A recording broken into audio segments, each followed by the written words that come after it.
Bismillahirrahmanirrahim. Alhamdulillahi Rabbil alamin. Wassalatu wassalamu ala rasulina Muhammadin wa ala alihi wa ashabihi ajma'in. Amma ba'd. Assalamu alaikum wa rahmatullahi wa barakatuh. Qadırlı bауырлар, biz ardaқты пайғамбарымыз саллаллаху алейхи вассаламның өмір тарихын ары қарай жалғастыратын боламыз. Бүгінгі дәрісімізде пайғамбар саллаллаху алейхи вассаламның Мекке қаласын алғаннан кейінгі Меккедегі болған оқиғалар жайында баян ететін боламыз. Ардақты пайғамбар саллаллаху алейхи вассалам 10 мың сахабасымен бірге 630 жылы Мекке қаласын төрт тарапынан, төрт қақпасынан кіріп, Мекке қаласын қан төгіссіз басып алды. Әрине бұл жерде пайғамбар саллаллаху алейхи вассаламға Алла Тағала Фатх сүресінде баян еткендей осы жеңісті уәде еткен еді, сүйіншілген еді. Бұл Худайбиядағы пайғамбарымызға түскен сүре болады. Инна фатахланака фатхан мубина деп басталатын осы сүреде айтылғандай, ардақты пайғамбар саллаллаху алейхи вассалам Мекке қаласын осылайша мүшриктерден азат етеді. Мекке қаласы алынғаннан кейін әрине ол жерде ешқандай да соғыс болмауға тиіс еді, бірақ та кейбір мүшриктер, соның ішінде Сухайл ибн Амр және де Икрима ибн Абу Джахил, Сафван ибн Умайя есімді мүшриктер мұсылмандарға қарсы соғысуға әрекет жасап бағады. Дегенмен де сахабалардың ішінде Халид ибн Валид радиаллаху анху бастаған сарбаздар олардың жасаған тұзағына, олардың жасаған қарсылығына қарамастан бұларды бытыратып Мекке қаласынан қуып шығуға дейін барады. Сол аталған 3 адамның ішінде Сухайл ибн Амр Меккенің бір бұрышында жасырынып қалса, Икрима ибн Абу Джахил менен Сафван ибн Умайя екеуі Меккенің сыртына бас сауғалап қашып кетеді. Ардақты пайғамбар саллаллаху алейхи вассалам осы жағдайлардан кейін Қағбаға қарай өзінің түйесі Қисуаға мініп Қағбаға қарай жақындайды. Пайғамбарымыздың жақындағанын көрген сахабалар барлығы жаңағы жолын ашып пайғамбарымыздың Қағбаға келуіне ыңғай танытады. Сол кезде пайғамбар саллаллаху алейхи вассалам Қағбаға беттеп келе жатып тәкбір айтады: Аллаху акбар деп. Бұл сөзді естіген сахабалар да Аллаху акбар деп жан-жақтан тәкбірді дауыстап айтқан кезде Меккенің іші жаңғырып кетеді. Пайғамбар саллаллаху алейхи вассалам сол түйесіне мінген күйі Қағбаға жақындап келіп тауаф рәсіміне кіріседі.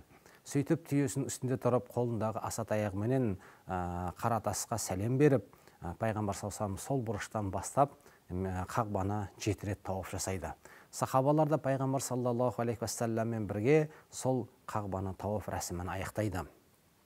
Пайғамбар саллаллаху алейхи вассалам яғни 7 рет тауаф жасап болғаннан кейін барып, пайғамбар саллаллаху алейхи вассалам түйесінен түсуге ыңғай танытады.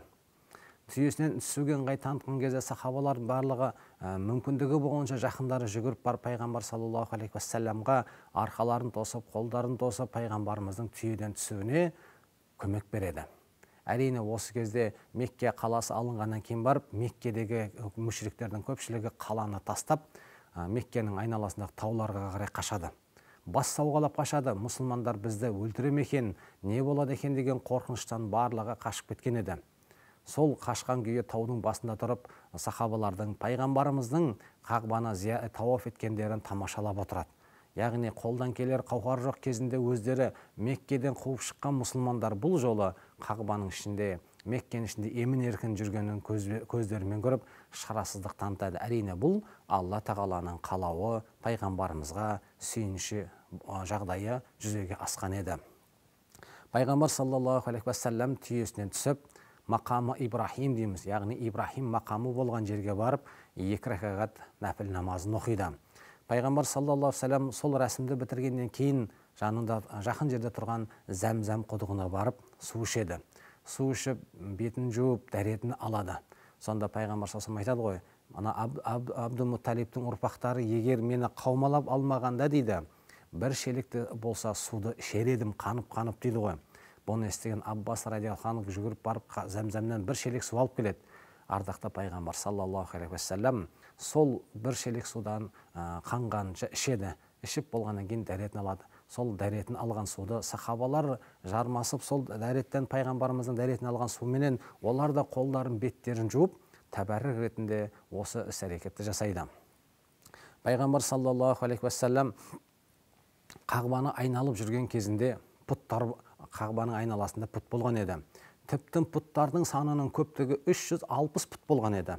Айналасы бар, іші бар, сырты бар, тіптен Қағбаның үстіне де қойылған пұттар болған еді. Сол тауап жасап жүргенде пайғамбар саллаллаху алейхи уассалам сол кедергі көрінген пұттың барлығын қиратады, барлығын да құлатады. Сонда Сафа Зәмзәм суынан ішіп болып, рәсімдердің бәрін тауап рәсімдер біткеннен кейін Сафа төбесіне барып пайғамбар саллаллаху алейхи уассалам құлшылығын жасап дұға етеді. Сөйтіп пайғамбар саллаллаху алейхи уассалам сахабаларына сол қалған пұттардың бәрін қиратуды, Қағбаның айналасынан тазалауды бұйырады. Мүшриктер үшін ең үлкен пұттың бірі, олар енді өздеріне Құдай деп санаған Хубал дейтін пұт еді. Сол пұтты да қиратуды, сол Қағбаның айналасынан аластатуды пайғамбар саллаллаху алейхи уассалам бұйырады. Осылайша Қағбаның айналасындағы бүкіл пұттар тазаланады. Сонда пайғамбар саллаллаху алейхи уассалам жаңағы дұғаларын жасап болғаннан кейін барып Хазіреті Али шақырады. Ей Али дейді, еңкейші дейді ғой. Өйткені Қағбаның қасына барып Қағбаның үстіне шықпақ болды. Қағбаның үстінде бірнеше пұт болған еді. Оны пайғамбарымыз білгендіктен Хазіреті Алидің үстіне шығып Қағбадағы пұттарды қиратпақ, тазаламақ болды. Сонда Хазіреті Али еңкейіп ыңғай танытып еді, жоқ тұра тұр деді. Пайғамбар саллаллаху алейхи уассалам өзі отыра қалып еңкейді де, Али енді менің үстіме шық деп бұйырады. Хазіреті Али пайғамбарымыз айтқаннан кейін пайғамбарымыздың иығына шығады. Сонда пайғамбар саллаллаху алейхи уассалам отырған жерінен жаймен тұрады. Хазіреті Али айтады ғой, төбем көкке жеткендей болды дейді ғой. Сөйтіп пайғамбар саллаллаху алейхи уассалам Хазіреті Алиға айтады, ей Али дейді, мына Қағбаның үстіндегі пұттардың бәрін тазала дейді. Барлығын тазалайды. Бір пұтты қатты жаңағыдай сымменен жақсылап байлап қойған екен. Шамасы келмей жатқан кезде ардақты пайғамбарымыз айтады, ей Али, ол пұтты былай-былай қимылдатып, былай-былай қисайтты, содан кейін барып жылу оңай болады дейді. Пайғамбарымыз айтқандай Хазіреті Али радиаллаху анху сол пұтты ары бері қисайтып, қозғалтып, орнынан жұлып алып, оны да лақтырады. Осылайша Қағбаның сыртындағы, айналасындағы бүкіл пұттың барлығы қиратылып, барлығы тазаланады. Олардың да бас аяғы 360-тай пұт болған еді. 360 пұт қайдан келді, ол сан қайдан шықты дейтін болсақ, сол кезеңде әрбір рудың, әрбір атаның, әулеттің өзінің бір пұты болған еді. Араб қауымы да тайпалардан, рулардан, әулеттен тұрғандықтан, әрқайсысы өздерінің пұттарын сол Қағбаның ішіне, жанына, айналасына алып барып қойды, өздеріне мәртебе санайтын. Сол себепті сол рулардың, тайпалардың, әулеттердің санына сәйкес 360-ға жеткен еді бұл жаңағы пұттардың саны.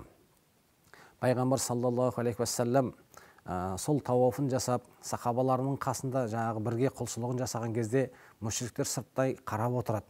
Соның ішінде Абу Суфияның да, яғни бар назары пайғамбарымызда болды. Қалайша бұл Мұхаммед саллаллаху алейхи уассалам сахабалар сондай қатты жақсы көреді дейді ғой. Өйткені пайғамбарымыз құлшылық жасаған кезде қасында қаумалап тұрған сахабаларды көреді. Тіптен пайғамбарымыз түйеден түспек болғанда арқаларын тосып, қолдарын тосып, пайғамбарымызды түйеден түсуге әрекет жасайды, көмек береді. Тіптен пайғамбарымыз намаз оқып жатқанда Хазіреті Әбу Бәкір сынды бірнеше сахаба қылыштарын қолдарына ұстап пайғамбарымызға, яғни дұшпан жаңағы шабуыл жасамасын, яки болмаса бір қауіп келмесін деп пайғамбарымыздың айналасында тұрады, күзетіп тұрады. Соның барлығын қарап таңданып тұрады. Ойпырмай, осындайда пайғамбарды жақсы көреді екен бұл мұсылмандар дегендей. Бірақ сонда да Абу Суфиян пенделікке салынады ғой. Өйткені ол жаңа мұсылман болған еді. Абу Суфиян көп өтпеген еді мұсылман болғандығына. Қағбаның қасында отырып ойланады. Тағы да бір әскер жинап, осы мұсылмандармен соғыссам, бұлар талқандасам қалай болады екен деп ой келеді. Сол сәтте ардақты пайғамбар саллаллаху алейхи уассаламға сол Абу Суфияның ойын Алла хабар береді. Сонда пайғамбар саллаллаху алейхи уассалам тауафы жасап жүрген кезінде Абу Суфиянға жақындап айтады ғой. Яғни оның ойлап тұрған нәрсесі мұсылмандармен тағы да бір соғыссам, әскер жинасам деген бір ой еді ғой. Сонда пайғамбар саллаллаху алейхи уассалам жанына жақындайды, айтады ғой, Абу Суфиянға, соғыссақ тағы да жеңілесің, Алла сендерді оңдырмайды дейді ғой.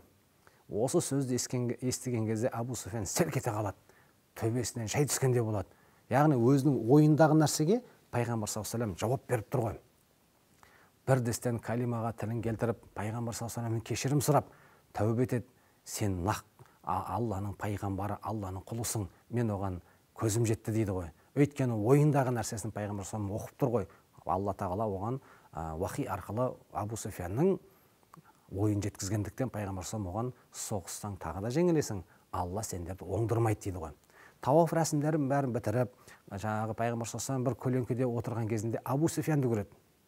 Сөйтіп Абу Суфянға жақындап айтады ғой: ей Абу Суфян дейді, сен дейді, яғни ғибадатын бәрі бітіргеннен кейін Абу Суфянға дейді, сен дейді әйелің Хинд екеуің былай деп әңгімелестіңдер ғой дейді ғой. Сөйтеді Абу Суфянның сөзін айтады: сен әйелінен бұл істер расында да Алланың қалауымен болып жатыр деп ойлайсың ба деп сұрап едің. Сонда сенің әйелің Хинд былай деді дейді: әрине бәрі Алланың қалауымен болып жатыр деген жоқ па дейді ғой. Осылай деп сен айттың, әйелің Хинд осылай деп жауап берген жоқ па дейді ғой. Сол кезде Абу Суфян тағы да ойпырмай деп таңдайын қағып Аллаға иманын тағы да келтіріп, пайғамбардың пайғамбарлығына тағы да куәлік келтіреді. Сен Алланың құлы және пайғамбар екендігіңе мен куәлік етемін дейді. Өйткені біз екеуміз осыны бір-екі күн бұрын ғана әңгімелесіп едік. Сонда екеумізден басқа бұны ешкім білмейтін бір Құдайға аян болған әңгіме еді. Саған қалайша бұл нәрсенің барлығы жетті? Бұл Алладан ғой деп пайғамбар саллаллаху алейхи уассаламның пайғамбарлығына, яғни тағы да бір куәлік келтіріп, иманын қуаттай түседі. Пайғамбар саллаллаху алейхи уассалам Сафа тәуесіне барып, дұғасын жасап, құлшылығын тамамдаған кезінде анандай жерде бір топ болып ансарлық сахабалар тұрады, яғни мәдиналық сахабалар. Олар өз арасында әңгіме қылады: міне бүгін біз Меккені алдық, пайғамбар саллаллаху алейхи уассалам өзінің кіндік қаны тамған жер Қағба, міне бұл мұсылмандардың қасиетті мекені. Енді Мекке алынғаннан кейін пайғамбарымыз осында қалып кететін шығар деп әңгімелеседі. Пайғамбар саллаллаху алейхи уассалам жаңағы дұғасын жасап біткен кезде Алла тағала пайғамбарымызға олардың әңгімесін хабардар етеді. Пайғамбар саллаллаху алейхи уассалам әлгі бір топ болып тұрған ансарлық сахабасына жақындайды: не әңгіме айтып отырсыңдар дейді. Сонда ансарлық сахабалар қысылады: не айтып отқандарын?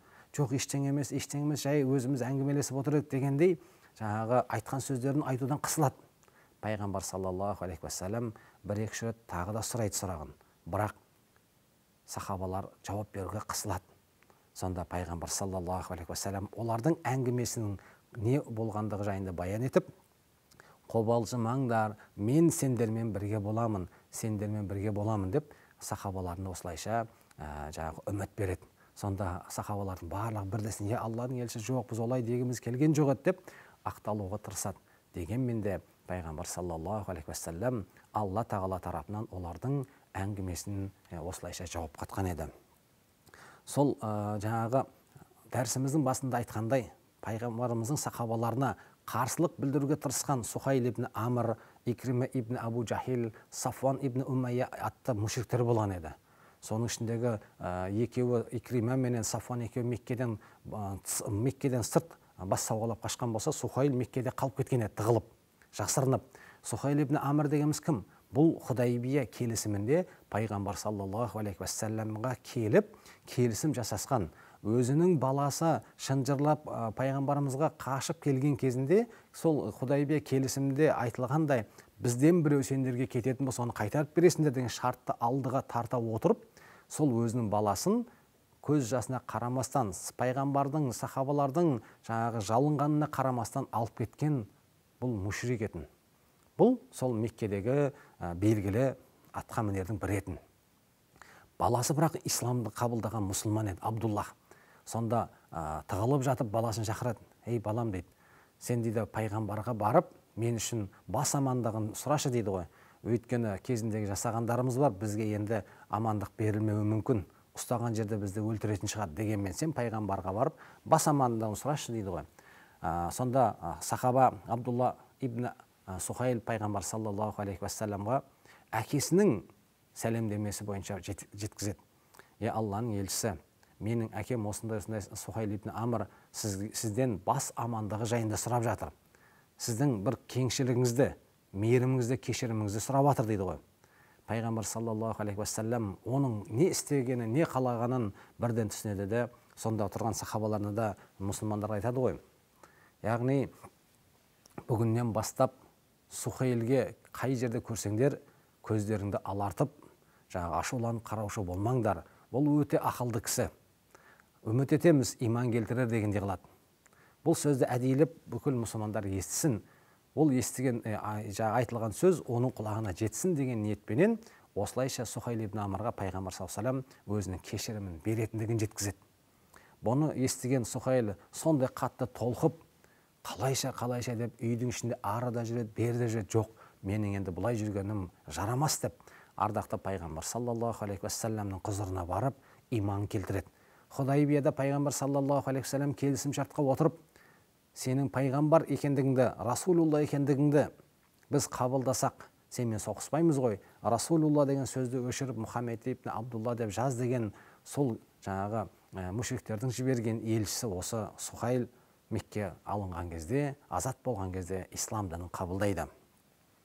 Пайғамбар саллаллаху алейхи вассалам Қағбаға жақындайды, бірақ Қағбаның есігінде құлып тұрады.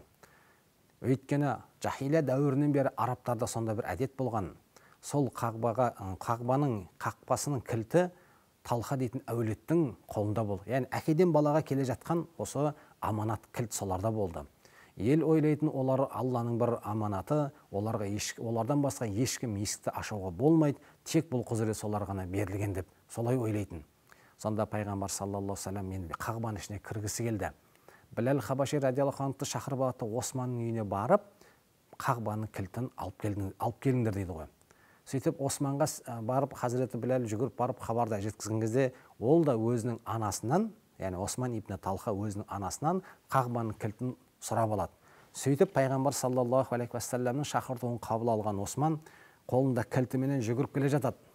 Пайғамбарымызға жақындап қалған кезінде сәтінде аяғы сүрініп құлайды ғой. Сөйтіп кілт анандай жаққа ұшып кетеді. Пайғамбар саллаллаху алейхи вассаламға жақын жерге түскен кілтті пайғамбарымыз еңкейіп алады да Қағбаның есігін ашады.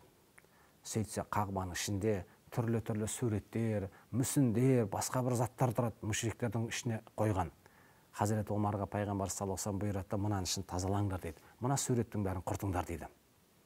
Хазіреті Омар және де бірнеше сахабалар сол Қағбаның ішіндегі ілініп тұрған суреттердің бәрін алып тазалайды. Тіпті қолдарына шүпірегін алып, зәмзәм құдығынан барып, шелекпен су алып келіп, сахабалар соның үшін жуып, шайып, барлығын тазалайды. Пайғамбар саллаллаху алейхи вассалам сол тазалағанға дейін Қағбаның ішіне кірмейді. Сөйтіп барлығы тазаланып болғаннан кейін бар пайғамбар саллаллаху алейхи вассалам Қағбаның ішіне кіреді. Қағбаның ішіне кірсе, қабырғада 3 сурет әлі қалып кетіпті. Біреуі Исмаил пайғамбарға, біреуі Ибрахим пайғамбарға, біреуі Мәриям анаға теленген суреттер. Пайғамбар саллаллаху алейхи вассалам Хазірет Омарға айтады: Омар дейді, мына үшеуінде алып тастаңдар, құртыңдар дейді. Бұлар дейді Исмаилді де, Ибрахимді де, Мәриямды да көрген жоқ дейді. Бірақ өздерінің ойыменен осылай сурет салыпты. Және де бұл суретке жан бітіре алмайды ғой. Жан бітіре алмайтын бұл суреттерді Қағбаның ішінен тазалаңдар деп, оны да барлығын тазалатады. Сөйтіп барлығы тазаланғаннан кейін пайғамбар саллаллаху алейхи вассалам Қағбаның ішінде өзі және де асырап алған баласының баласы Усама ибн Зайд бар. Екіншісі Біләл ибн Хабаши бар. Үшіншісі сол Қағбаның кілтін қанша уақыттан бері ұстап келе жатқан Осман ибн Талха бар. Осы үшеуі пайғамбарымыз, яғни 4 адам болып ішке кіреді. Қалған сахабалардың бәрі сыртта күтіп тұрады. Ардақты пайғамбар саллаллаху алейхи вассалам Қағбаның ішінде мына бұрышына тәкбір айтып жүреді Қағбаның ішінде. Сөйтіп 2 тіреудің қасына келіп 2 рәкат намаз оқиды. Іште біраз уақыт болады. Сырттағы тұрған сахабалар, сырттағы тұрған мұсылмандардың барлығы пайғамбарымыз не істеп жатыр екен деп, яғни білгісі келіп ынтығады. Сонда Халид ибн Валид Қағбаның алдын бәрін тазалайды. Жамағатты, сахабалардың барлығын біраз жаңағы ығыстырады. Қазір пайғамбар саллаллаху алейхи вассалам іштен шығып қалса, бұлар ішке қарай лап кіретін болса, сонда ыңғайсыз болып қалмасын деп, Қағбаның алдындағы адамдардың барлығын ығыстырып, шетке қарай шығарады. Пайғамбар саллаллаху алейхи вассалам іште Қағбаның ішінде біраз уақыт болғаннан кейін барып сыртқа шығады. Сөйтіп сыртқа шығып, тағы да Қағбаның сыртында 2 рәкат намаз оқиды да көрсетеді: міне Қағба бұл сіздердің құблаңыз деп бұйырады. Сонда сырттағы қаумалап тұрған сахабалар Біләл Хабашиден және де Усама ибн Зайдтан сұрайды: пайғамбар саллаллаху алейхи вассалам Қағбаның ішіне кіргенде не істеді? Қай жерде намаз оқыды, қанша оқыды, қай жерде қандай дұға жасады деп, қалай қарап тұрды деген секілді бүкіл сұрақтарды солай сұрай бастайды. Оны білгеннен кейін оларды кезегіменен Қағбаға кіргендігі айтылады. Пайғамбар саллаллаху алейхи вассалам осылайша Қағбаның ішіне кіріп, Қағба намазын оқиды. Біраз уақыт өткеннен кейін барып бесін намазының уақыты таяп қалады. Сол кезде пайғамбар саллаллаху алейхи вассалам Біләл Хабаши радиаллаху анхқа азан айтуды, азан айтқан кезде де Қағбаның үстіне шығып азан айтуды бұйырады. Біләл Хабаши пайғамбар саллаллаху алейхи вассаламның бұйрығына сәйкес Қағбаның үстіне шығып өзінің әдемі әуезді даусыменен азанды шақырады. Сонда соның азан айтып жатқан даусын көрген кейбір мүшриктер оның жаңағы істеген қылығына, оның шығып жаңағы азан айтқанына іштей жандары күйіп, неше түрлі сөз айтуға кіріседі. Мынаны кім ойлапты, осындай қара құлдың Қағбаның үстіне шығып азан айтатындығын, осындай нәрсе деген секілді біраз нәрселерді айтады. Сонда солардың ішіндегі Аттаб ибн Асид айтады ғой. Яғни Алла шын мәнінде менің әкем Асидке бір жақсылық жасап, ертерек жанын алған екен. Егер де менің әкем Асид осы Біләл Хабашидің өйстіп азан айтып тұрғанын көрсе, жарылып өлер еді дейді ғой. Яғни Алланың жақсылығы осын көрсетпеді оған дейді. Және сол секілді Хашимнің де сондай Хишам дейтін мүшриктің де осындай әңгімесі айтады. Пәленшенің жаңағы ертерек өлгені дұрыс болыпты, мынаны көрсе ол да шыдай алмас еді дейді ғой. Өйткені олар Біләл Хабашиды құл ретінде адам қатарына санамайтын, бірақ сол Біләл Хабаши ардақты сахаба деген атауға, саңлақ сахабаға деген атауға ие болып, сол Қағбаның үстіне шығып азан айтуы олар үшін нәпсіне ауыр тиген еді. Сонда қастарында жақынырақ тұрған Абу Суфиян, мен ештеңе айтпаймын дейді ғой. Сөйтіп сақтық жасайды. Мынау тұрған тастар дейді, бұлар пайғамбар саллаллаху алейхи вассаламға айтқан хабарын жеткізеді, сондықтан мен ештеңе айтпаймын деп сақтық жасайды. Өйткені аузы күйген еді ғой. Қағбаның қасында тұрып, мұсылмандармен тағы да бір соқсам деген кезде пайғамбар саллаллаху оған осы ойына жауап берген еді. Және де әйелі Хинт екеуінің арасындағы әңгімені пайғамбар саллаллаху айтып бергендіктен ол жұмған аузын ашпауға тырысты. Арасында да көп өтпестен пайғамбар саллаллаху алейхи вассаламға Алла тағала тарапынан сол мүшриктердің әңгімесі баян етіледі.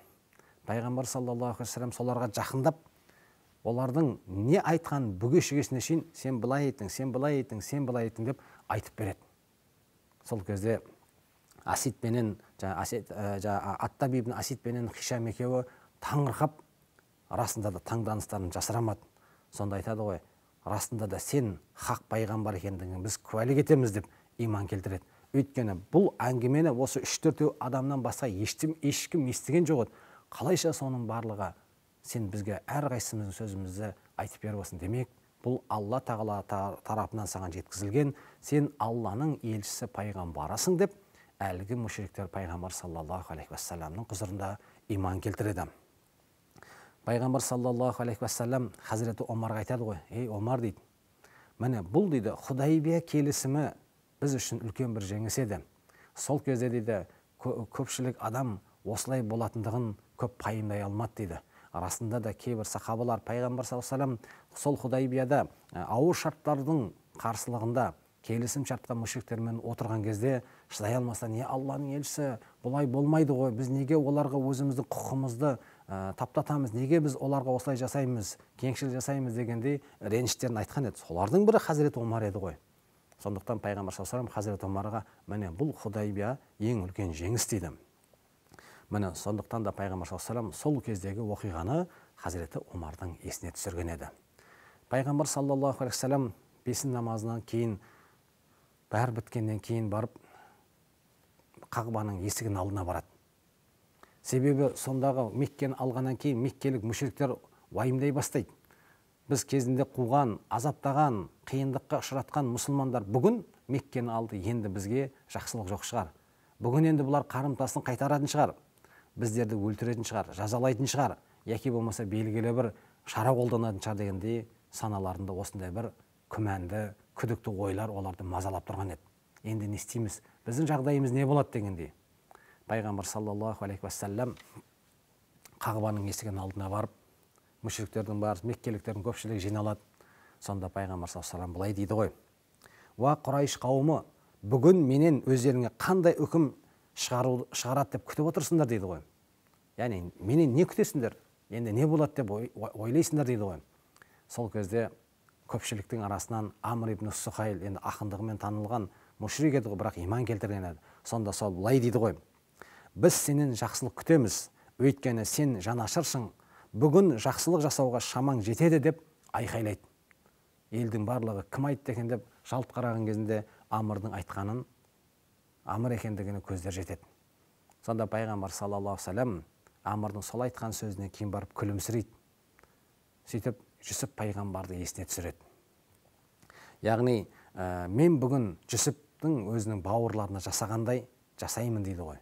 Өйткені Юсуф алейхиссаламды өзінің бауырлары қызғанышпенен құдыққа тастаған еді тарихта. Сол құдықтан аман есен шығып, Мысырға кетіп, Мысырда құл болып жүріп, Мысырдың әкімі, билеушісі дәрежесіне шейін көтерілген еді Алланың қалауымен. Сонда өзін сол құдыққа тастаған 11 бауыры, ағалары дейміз ғой.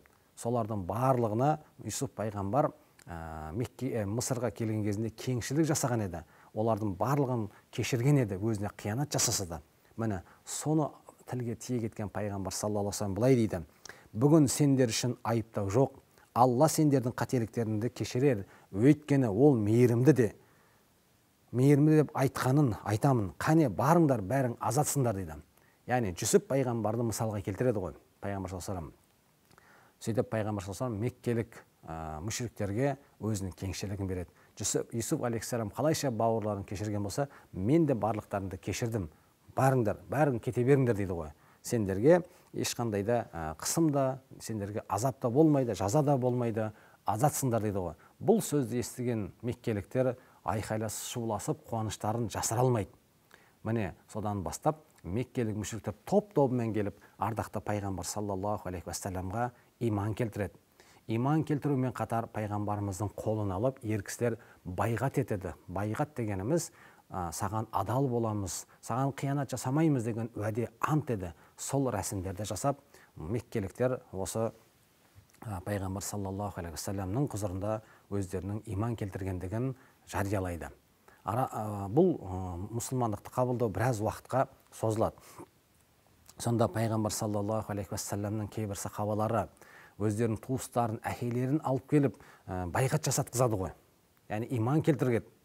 Сонда пайғамбар саллаллаху алейхи вассалам сахабаларына қарап былай дейді: Мекке алынған соң хижра тоқтайды, хижра жоқ дейді. Дін жолында күресу ғана болады дейді. Өйткені заманында Меккеден қысымға ұшыраған, мүшриктердің зұлымдығына ұшыраған сахабалар Меккені тастап Мәдинаға қоныс аударуға мәжбүр болған еді.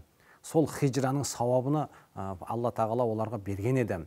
Ал енді Мекке алынып, Мекке қаласы ислам дінін қабылдағаннан кейін барып, бұлай хижрет болмайды, хижрет тоқтады дейді.